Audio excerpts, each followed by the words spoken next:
Welcome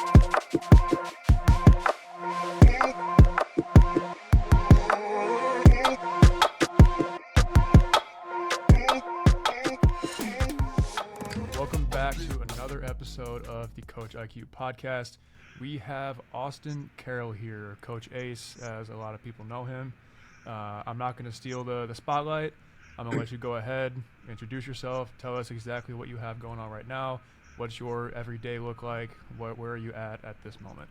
For sure. What's up, man? Appreciate the opportunity to be on the podcast. Austin, but everybody knows me as Coach Ace, and I'm the owner of Ace Carroll Sports Performance. We are specifically a basketball skill development company, but we also dabble in a little bit of, just sports performance training, strength and conditioning as well. But our main focus is basketball.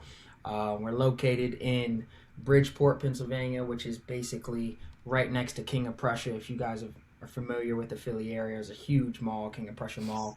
We're about 25 minutes from the city, Philly, so right in that area. And my home gym is my first official home gym, which is called our Ace Grind headquarters, and that's where we run our show. So mainly a lot of small groups, private as well as larger group skill development training. We start from ages as early as they can bounce the ball up to college and professional. So we've been rocking there for about a year now, but I've been in business since I graduated in 2017. I went to Eastern University and played basketball there, and then since then just started the company and tried to see how far I could grow it, and here we are. So we're rocking.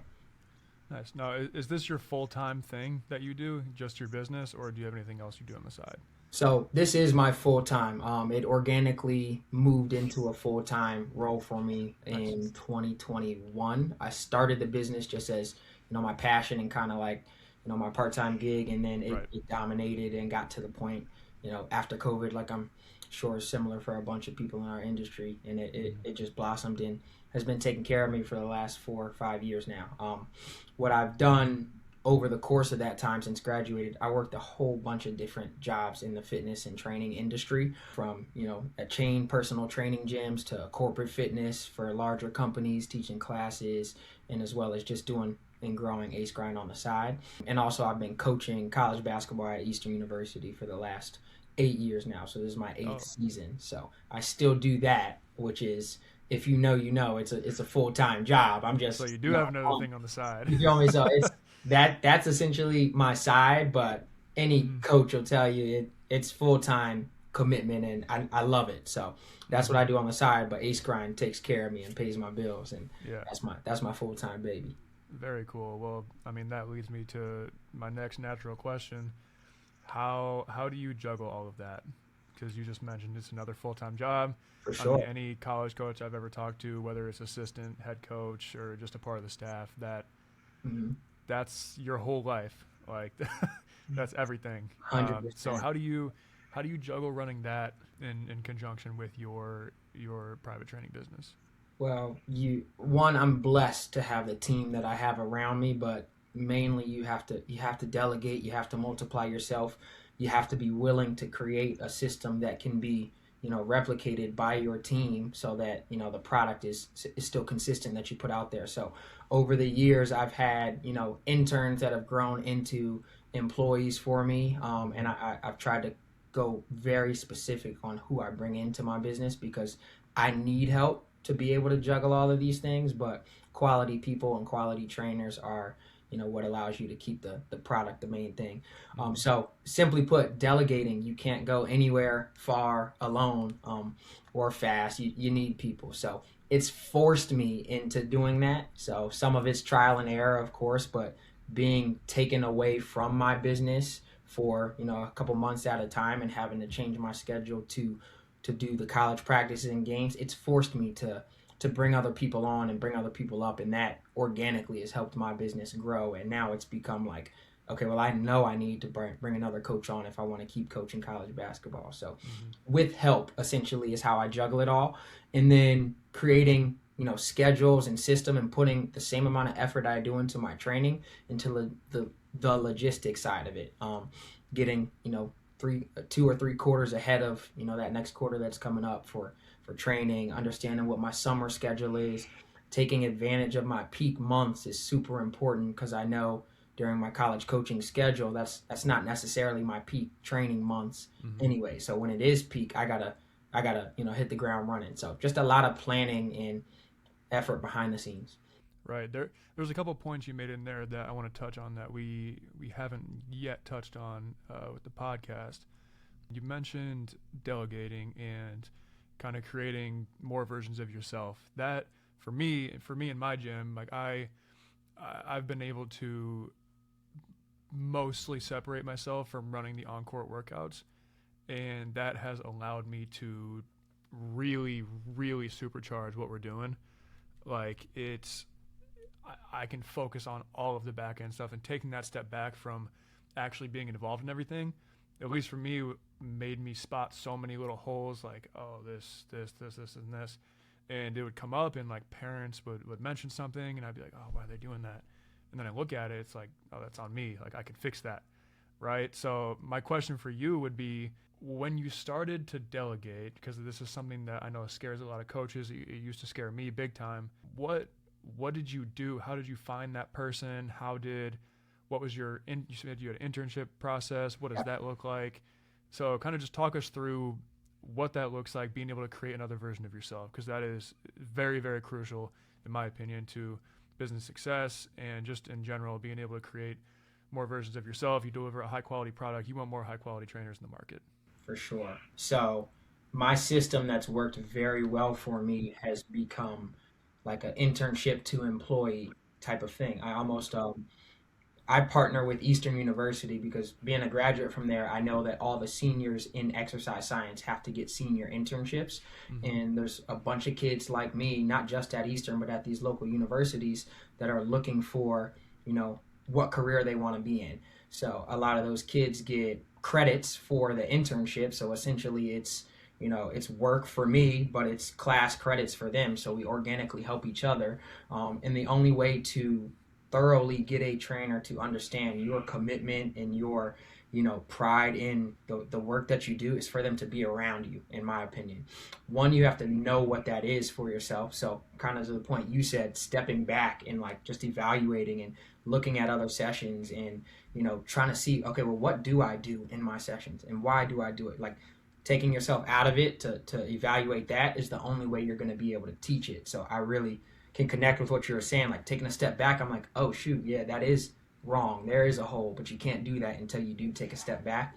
But also every employee or coach or contractor that's worked for me or with me has spent time just working around, whether it's helping me with camps or just shadowing for at least a month at a time. And if you skip that step, then you're skipping an opportunity to just put your company and your personality values into that person. And I'm very upfront with them about that. And then once you've done it one or two times over, the same way we can talk up our product on the court, I can talk up my product and I can help get you to where you want to be as a basketball trainer. That's the given. Kids will always want training, but the style and the product that we put out, here's the steps on how I get you to become an Ace Grind trainer. And it's, an internship, at least for a month, so you can see my style, you can see the energy, what we look like on good days, what we look like on bad days, and then I can learn you. And once we check that box, it's so much easier, I feel like. So out of my first 4 or 5 coaches, all of them were interns with me, and now I've been able to see what from that process has been things that I want to make sure that every coach gets, and I don't have to do a full year internship to onboard the next one at this point. I still look for those college kids that want to get into the field that I'm doing, but I can grab, someone my age or someone a little bit more polished and still not miss the values that we do at Ace Grind, and still allow them to bring their own personality to the table. 100%. That's a really creative point, partnering with that college. I want to touch a little bit more on that. What did that, because I've had some conversation with some colleges, nothing extensive or partnership like you have, but what does that partnership look like? How did you land? Of course, you're involved in the program and everything, but what is kind of like a bird's eye view of that partnership? are they putting you on their like internship recommendation list? Like, what does that look like? So when you're a junior or senior in college, especially in the exercise science field, these schools, they have internship packets. They have lists of people and organizations that they have worked with in the past or that they recommend, and they just allow you as a student to go out and find your own. For me, I was handed a packet when I was a junior, and I had to search through that packet and be like, oh, this looks cool. And so since that worked for me, I knew that going into it, looking for interns of my own. And I reached out to the directors, and I went back to my university and spoke at that school and talked to the class ahead of time. So every year I go get in front of that junior class, rising seniors, so they can hear me, see me, and all of that. Because personally with Eastern, it's easier for me because I'm alma mater. But with other schools, with Westchester and some of the other local schools as well, I just reach out to the internship coordinator or the department chair and tell them about my business, tell them about past internships, what we do, and simply just ask to be included in their internship packet. If they have a student they think fits this, we'd love for a conversation. And these universities are looking for us.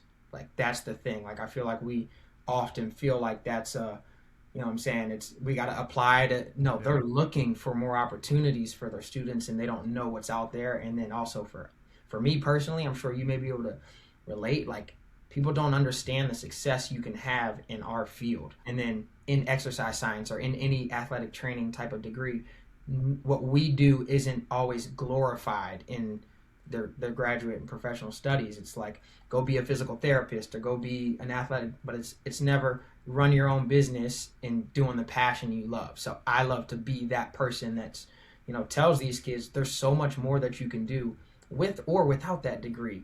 And that's what my approach has been with it. Ask for that connection, reach out to the department chairs, tell them about yourself, and ask if they have students that they think fit. Really cool. There's a lot of good things that come with that, is from a staff perspective and as just a person perspective. Like, I actually have a couple of my seniors in high school that have been with me for years that are training now.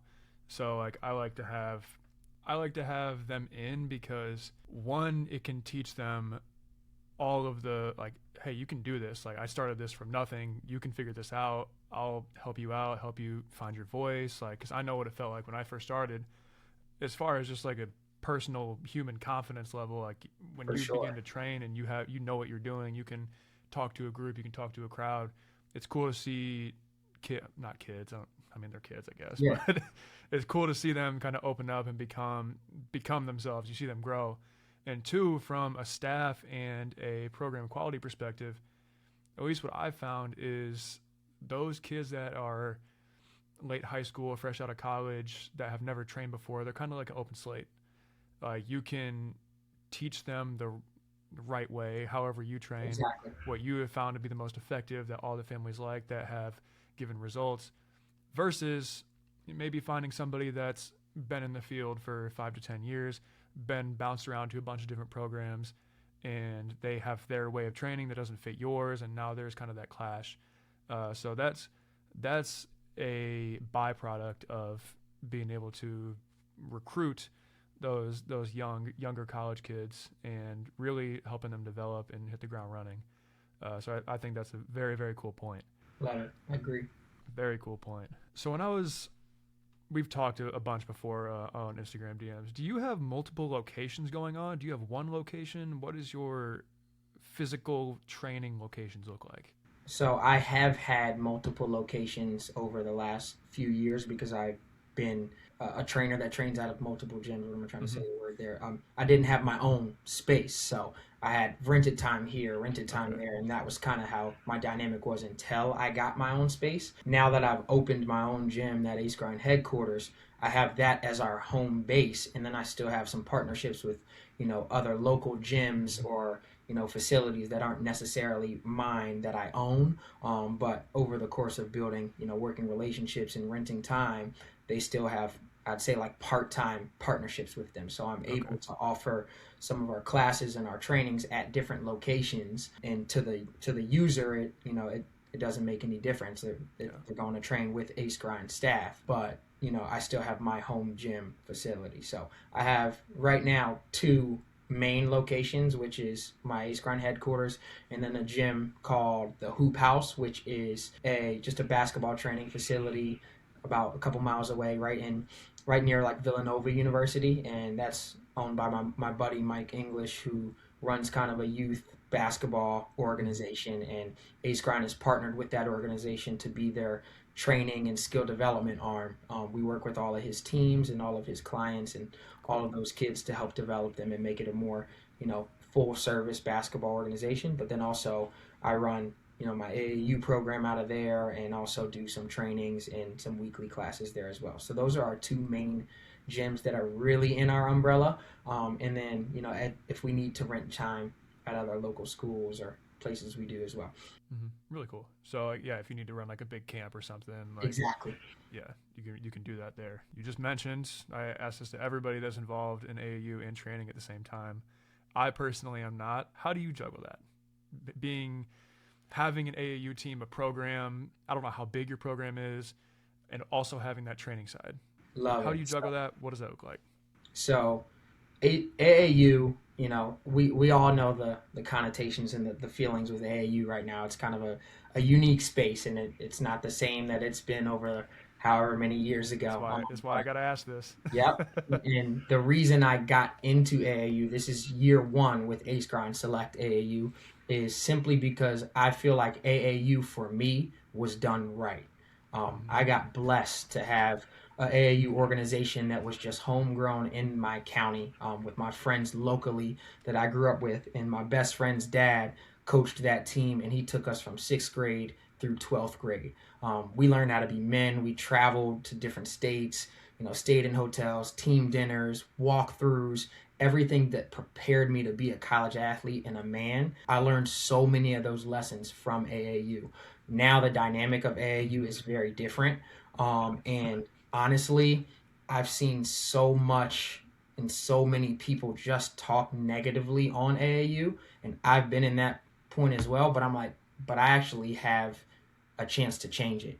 I have the resources, I have the coaches, I have the staff, I have parents that trust me, and I have a good group of kids that can start this off with. So the reason I got into it is for that, is to bring some of the changes and some of the old ways back to at least my organization, and see what we can do with it from there. So to answer that question, I'm not a huge organization. I don't have intentions to do a team in every age group or multiple teams in every age group. I don't have intentions of doing teams in every state. My plan is to start with this group of kind of homegrown athletes from our local area, and take them as far as basketball allows. And I want to fix some of just the logistical problems with my resources as well.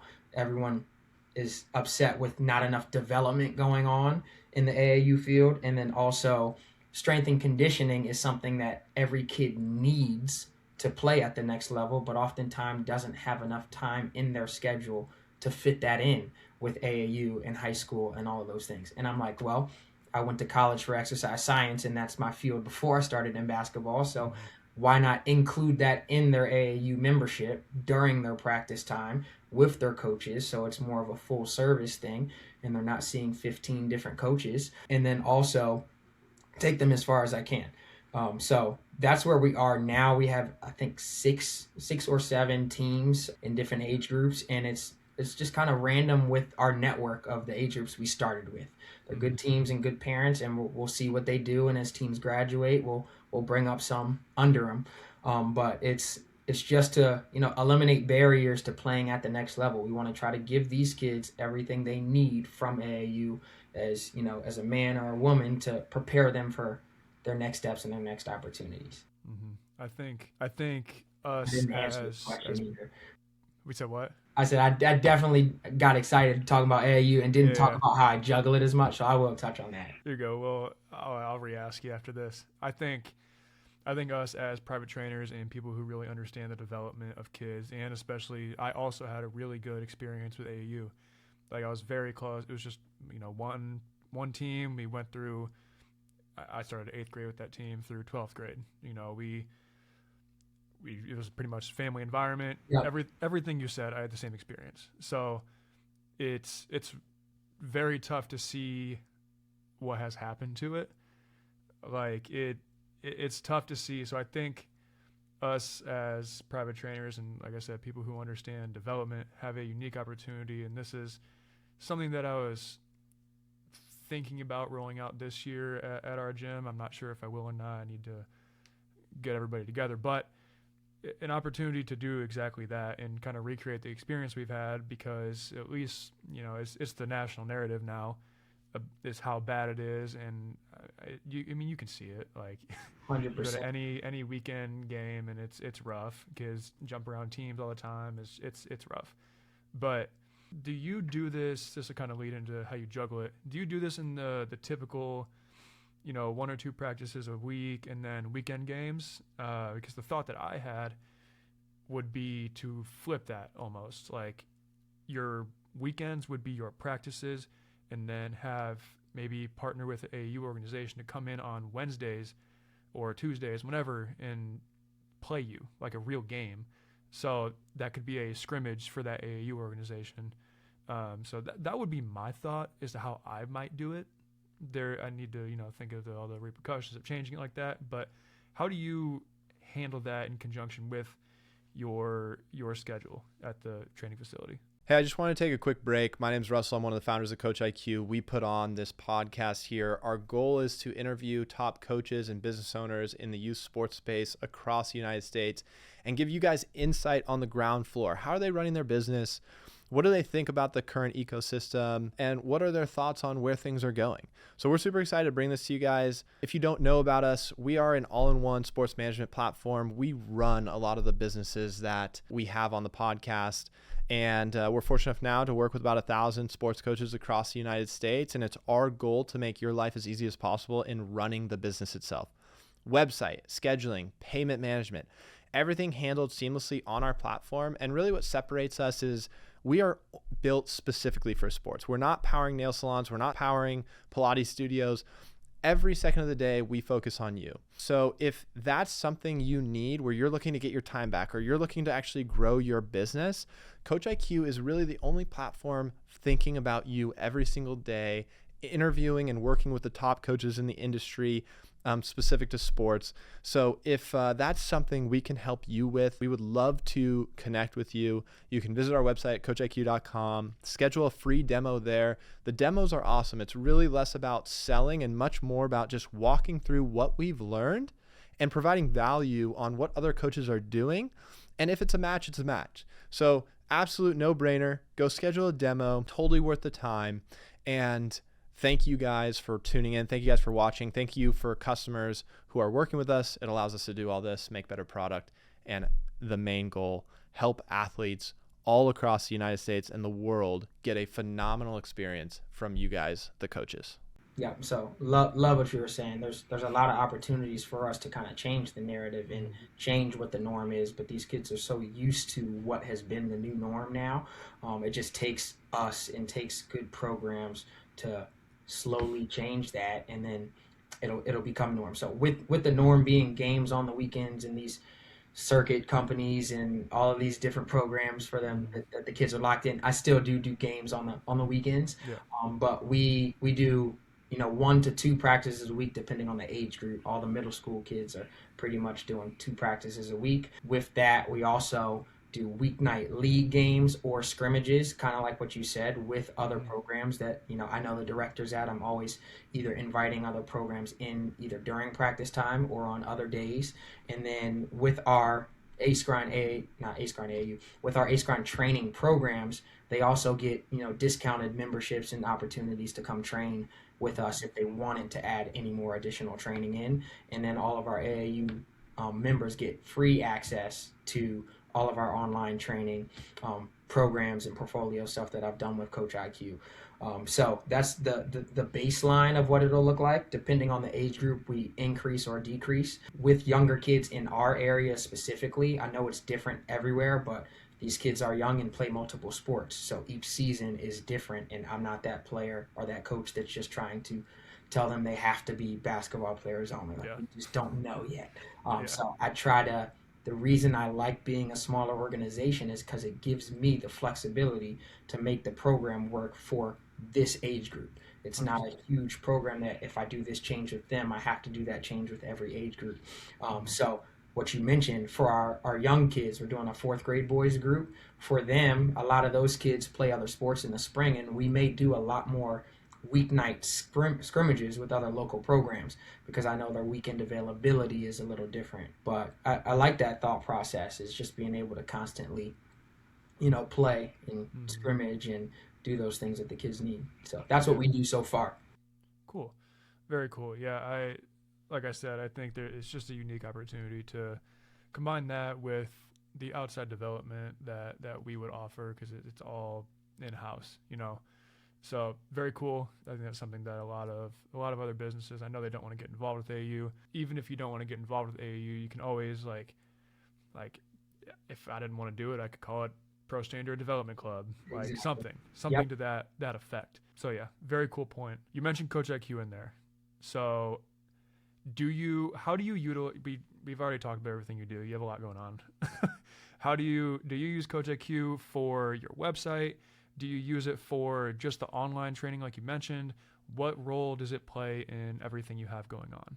So Coach IQ plays a role in Ace Grind training, like my Ace Grind business, my Ace Grind Mm-hmm. headquarters. It's not as involved in my AAU world, other than maybe sending updates for like weekly workouts and things like that. But it is everything it was created to be. It's my CRM software, it's my tech service, it's my website, it's my camp flyers, it's my group training offerings throughout the week. I don't put our private training sessions out there yet just because they're so spotty in Right. availability. But anything consistent that Ace Grind is offering, and consistent communication is run through Coach IQ.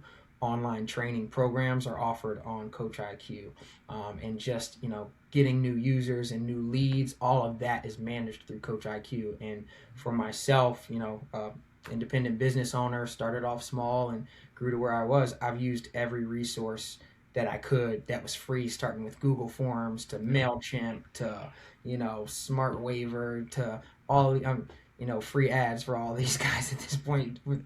with the things that I've used. And Coach IQ has helped simplify all of that, putting it all in one. So for my business, that's the biggest problem it solved. And then also, I for years was looking for an option to sell online basketball programs, Mm-hmm. and just coming from the strength and conditioning world, there's so many apps and services that do that, but none of them were just quite right enough for basketball. And Coach IQ's programming service is pretty easy and straightforward to use. So I do all my programs through there, and that's something we're slowly growing on, but happy to say we've put some programs out. So Nice. that's how I mainly use Coach IQ. Cool. Yeah, it's always funny whenever we talk to a coach, like we've all gone through the same thing. like I used MailChimp, I used Everything. Google Forms. Like I still have my old Google Form, or not Google Form, my old Google Sheets thing with my class rosters, which I didn't need. I had like two kids at the time, but it's it's just funny like it's all the same journey. At what point? How long have you been on Coach IQ? Only about maybe a year now. I'm not Okay, sure if it's even been a year. I believe it was around this time last year. okay, okay. So you relatively new.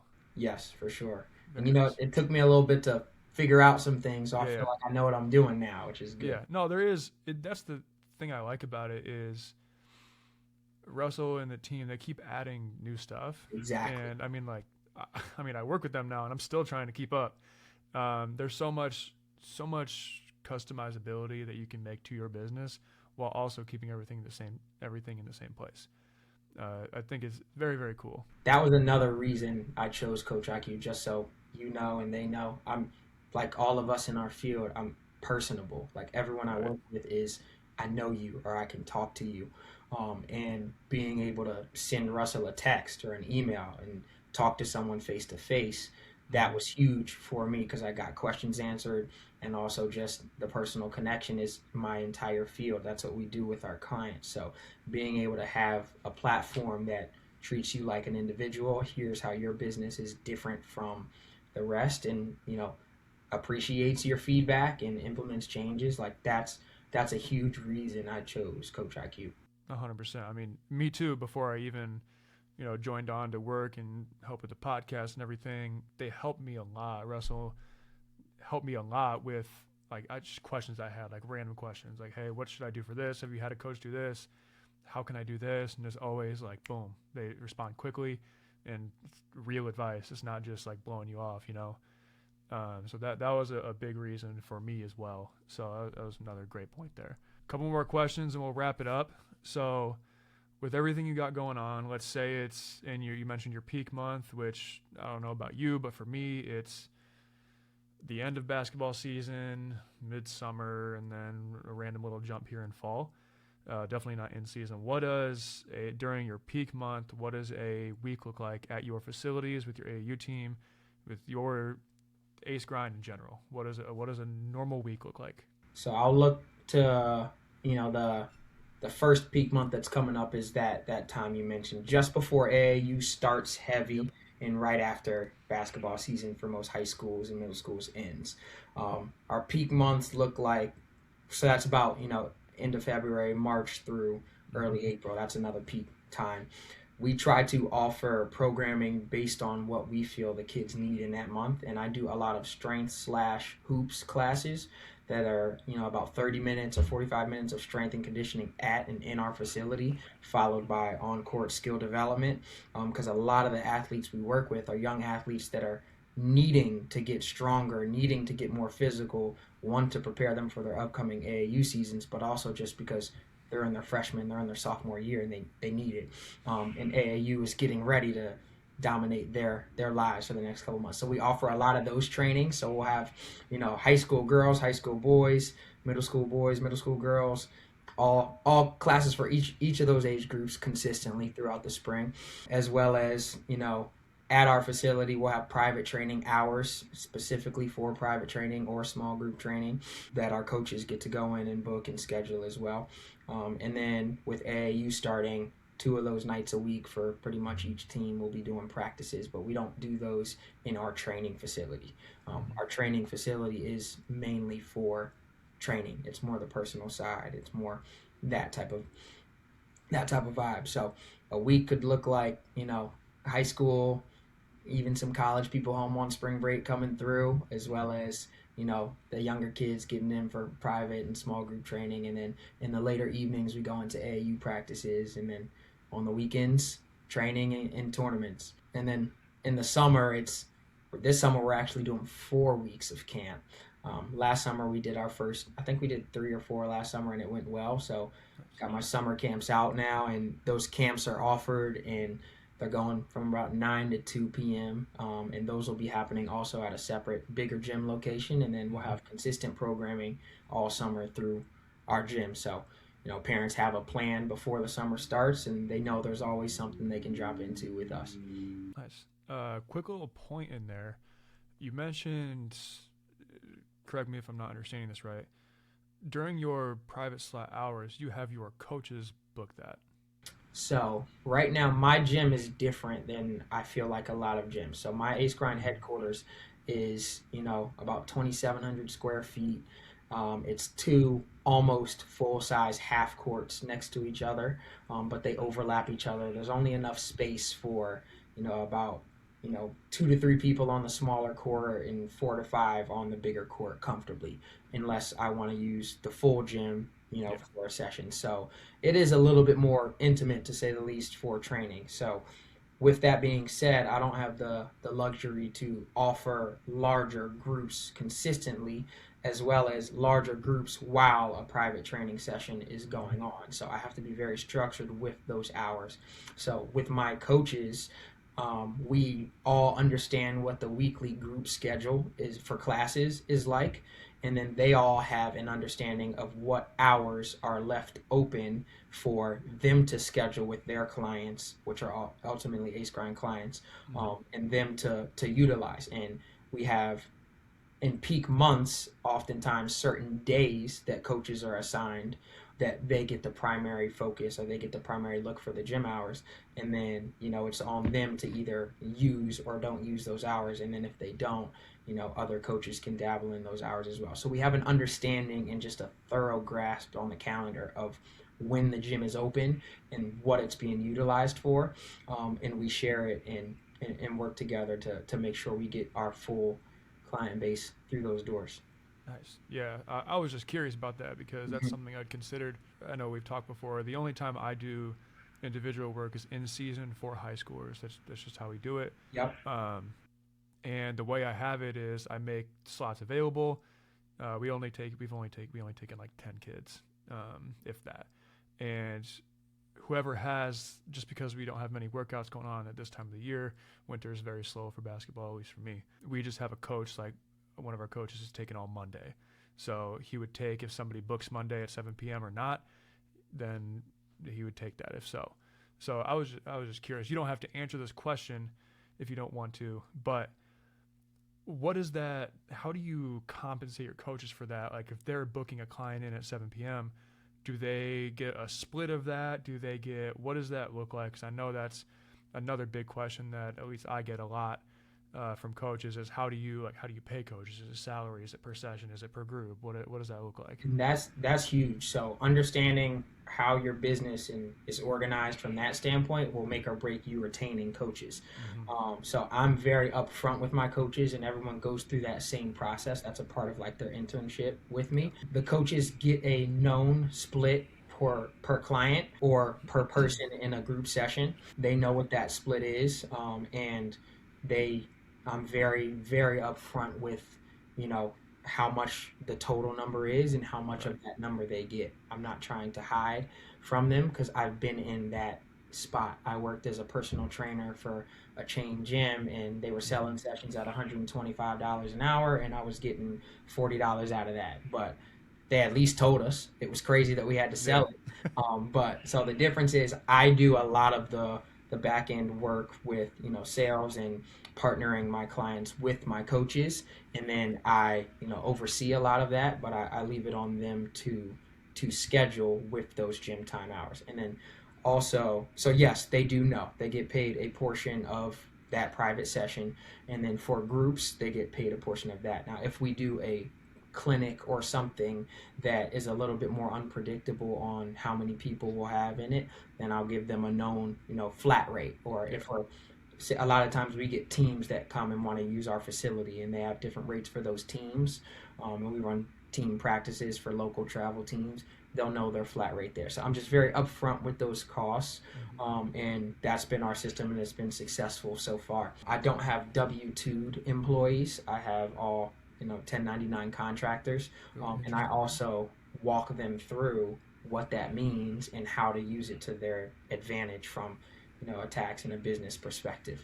So I try to be as open book as possible to help them, because the better they manage their business, to say the least, the better they're managing my business. So that's why choosing those coaches is super, super important. And then I feel like I was going to say one other thing, but I might be losing it.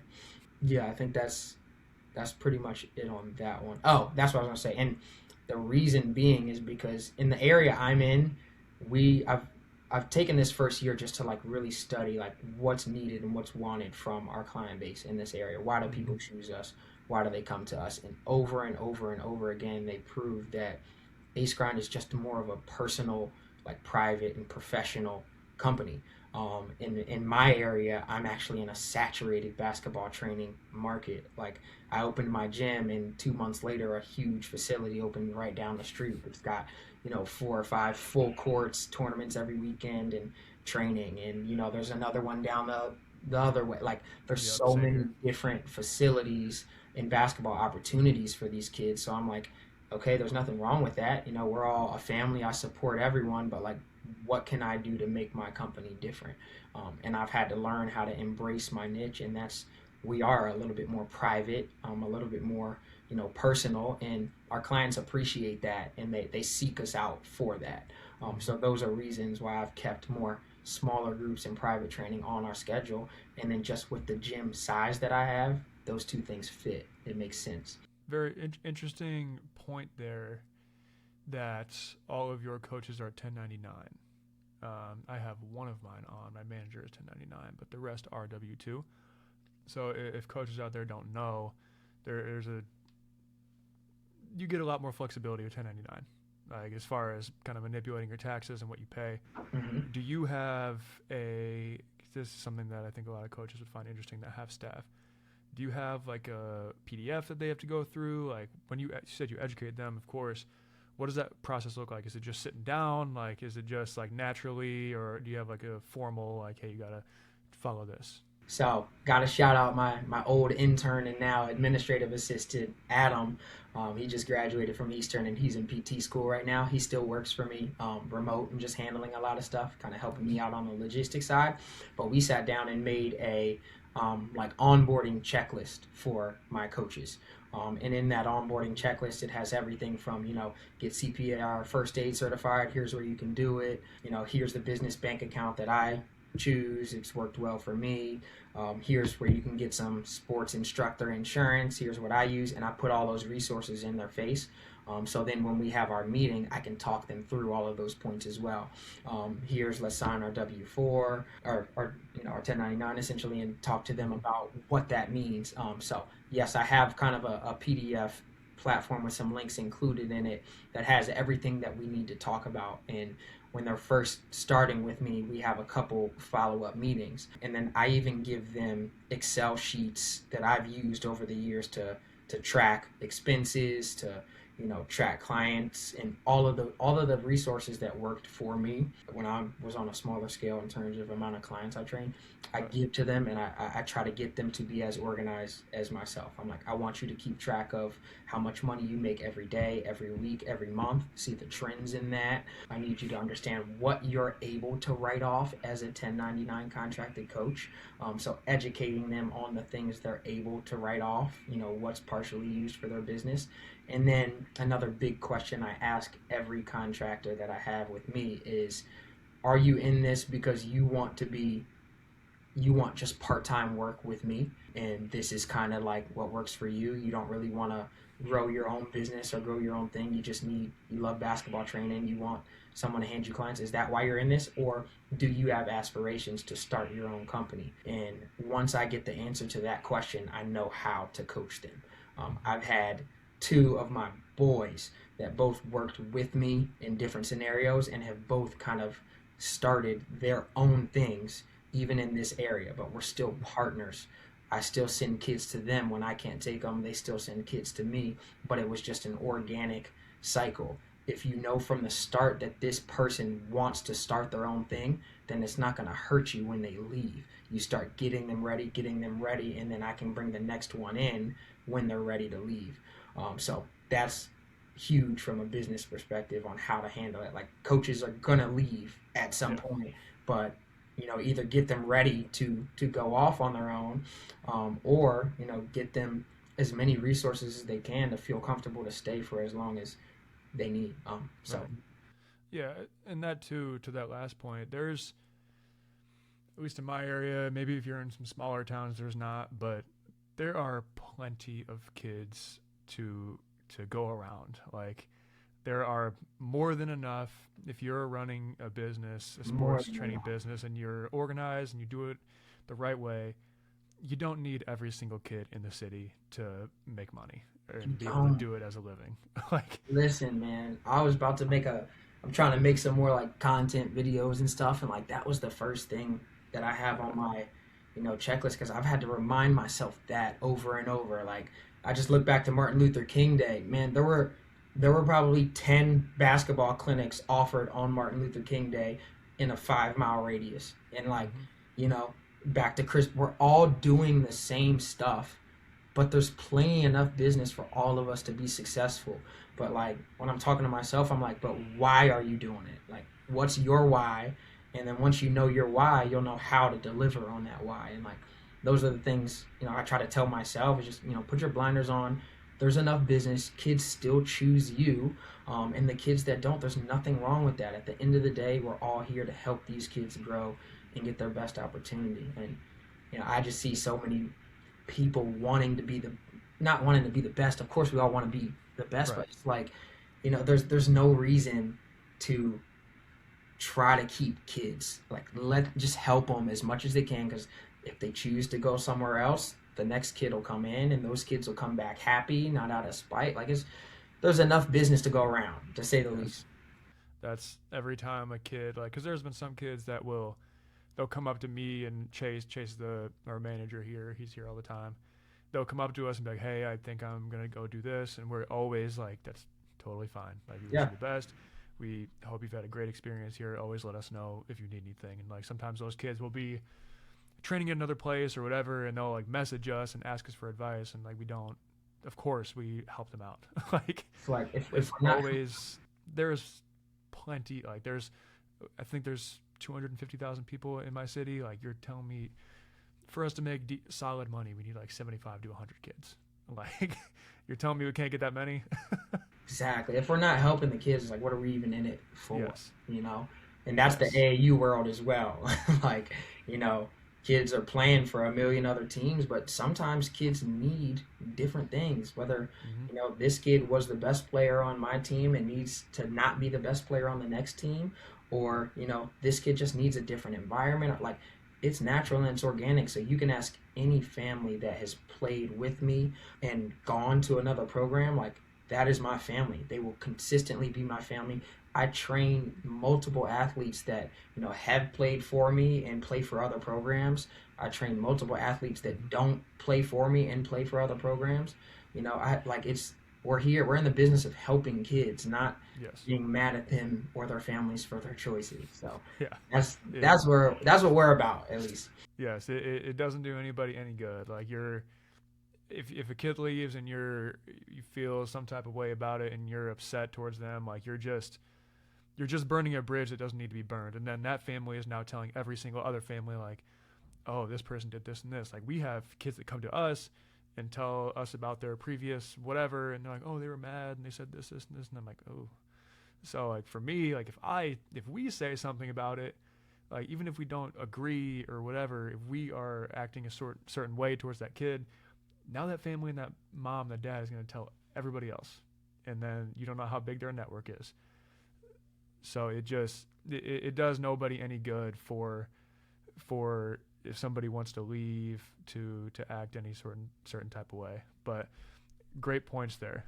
So all this, something I think you do really, really, really well is how upfront you are with your coaches, your parents, everybody involved with your business. And I think that's a reason that you've been successful with it, because we see often that people can kind of just let things go.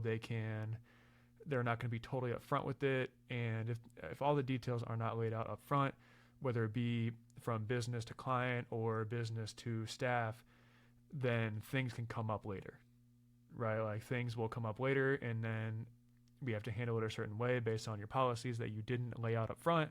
So now the coach is mad, the client's mad, and then there's that energy between you two that is just it's not conducive to ultimately achieving our goal, right?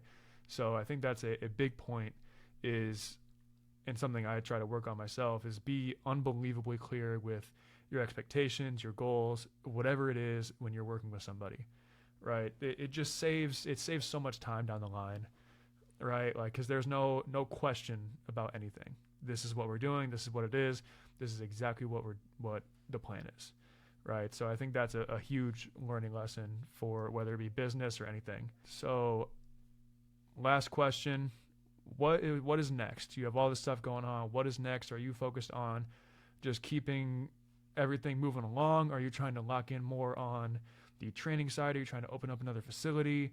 Where are you going with Ace Grind?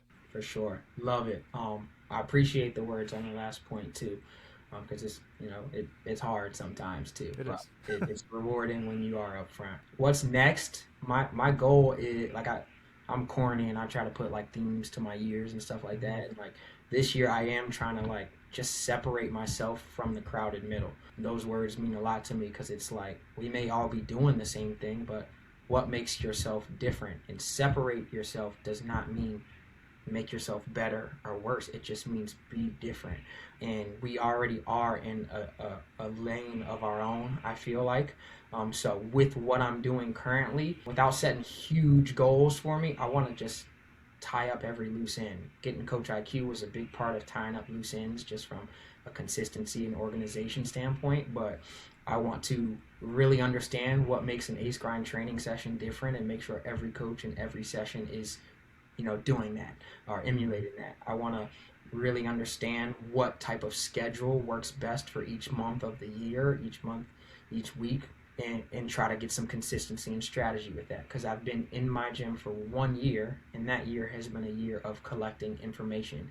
So this year is like, all right, let's put that information that we have to work and see what we can do without making dramatic changes. So yeah, this year is kind of about like, all right, we're going to keep the ship rolling, but we're also going to be much more efficient in it as well. I don't want to, achieve for here and skip some steps along that way or add new things on the plate. So with AAU in the mix, that's enough kind of change up for me to keep me, busy outside of the normal day-to-day.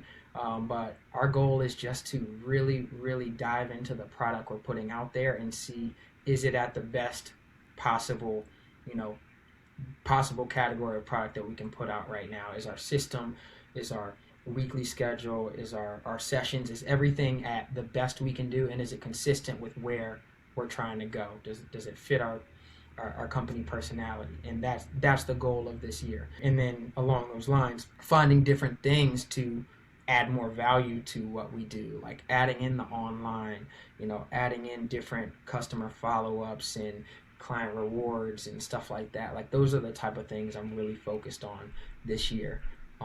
And then lastly, like down the line, I definitely have a goal of getting a bigger facility that could house like my dream size business, but I'm not against getting another facility the same size that I have now in a different location. So I'm kind of letting God take the wheel for me and see what happens or what arises, because everything in my business has been built off of delayed gratification. And it's like, just stay diligent in the work that you're doing, let go of the result, and it'll come to you. That's how I got my gym as soon as I stopped looking and just started on focusing on the work. So separating myself just from that crowded middle, just with value points, and then constantly looking and seeing what else is out there, but staying focused on my ultimate goal, I'll say, is what's next for Ace Grind.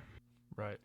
Yeah, you made a great point at the beginning there about how you plan on separating yourself, right? Like your first year of owning the facility, it was that year, like you open the facility and you kind of just lay out what you got and you just let it roll. And then it's so easy to just continue with that. But if you take that year, all of the feedback, because that's a year of feedback, right? You have to be able to adjust that second year. You have to be able to adjust to a larger facility getting built next door, like be able to adjust to parents wanting this, to the collective group of your clientele wanting a certain thing. They want more of this, they want less of that. You have to be able to adjust and be able to deliver the best product you possibly can and continuously just innovate what you're doing and kind of stay ahead of the game. Just being able to take feedback, flip it, and turn it into a better experience, and just continuously do that process. That's what makes facilities, programs, businesses in general, not just sports, be really good and be just ahead of the game and succeed ultimately. So, well, that was a very, very good conversation. We went a little bit long, but that's totally fine. We covered a lot of good stuff. Would love for you to go ahead, plug yourself. What's your Instagram? Where can people reach you if they want to check you out? Of course, we'll tag you and everything, but go ahead, let everybody know where they can find you. For sure. Appreciate you, man. You guys can tap in, follow me at the Ace Grind, _Ace Grind, and then number 2. You'll find this logo pretty much everywhere. And then our AAU page is Ace Grind Select, so AG_Select. And then our home gym is the Ace Grind HQ. So just look for the logos, follow all the accounts, and then you'll find us, find our trainers, and everything that has to do with us. So I appreciate you wholeheartedly. It's been a lot of fun. It was a great conversation. Absolutely. Well, Ace, best of luck to you. Of course, always reach out to us if you have any questions, need anything, and we'll take care of you. No doubt. Appreciate you, man. Yep. All right, and now you have a good rest of your day.